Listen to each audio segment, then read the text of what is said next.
Kan definisi miskin semua orang itu Ya. beda-beda. Tapi kalau misalnya dari lu nih, apa menurut lu definisi yang gak privilege? Tapi kalau ngomongin kemiskinan sebenarnya bottom line-nya ada. Kemiskinan absolut yang kita ngomongin ya kayak orang, mungkin orang susah di sini, homeless, orang di Afrika segala macam yang susah sampai nggak bisa makan. Tapi kan kita nggak mau ngomongin level itu dan level bottom ya.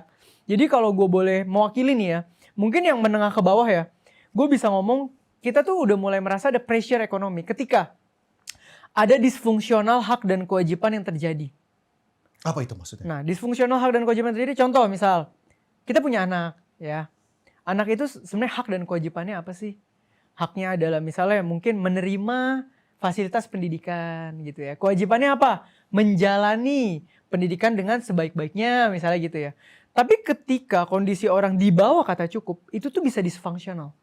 Begitu banyak orang yang di masa dia harusnya sekolah, dia harus mikirin cara bayar uang sekolah.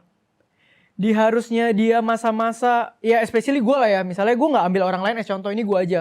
Gue tuh kondisi dibilang susah banget sampai absolut, enggak pak. Gue tuh masih ada sekolah gitu ya. Gue masih bisa sekolah, sekolah gue di tempat bagus, penabur. Tapi bisa masuk sekolah itu karena nyokap gue bajainya nyasar. Jadi mau masukin gue ke sekolah ketapang, bajainya turunin di pembangunan penabur. Turun kaget, akhirnya ternyata bisa masuk dapat pengurangan uang sekolah sampai hampir 70-80% pengurangannya. Oh, pengurangan. Asal nilai ujian gue waktu itu hit 9 dan 85.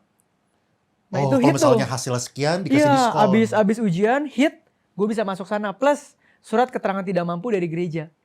Nah jadi gue tuh masih di level itu. Yang orang tua gue tuh sampai kuliah, semua uang pangkal kuliah gue tuh pakai tabungan dia. Tabungan dia tuh sekitar 20-25 juta. Nah mungkin buat teman-teman ada yang 20 juta mah gede. Enggak ya, serius jujur.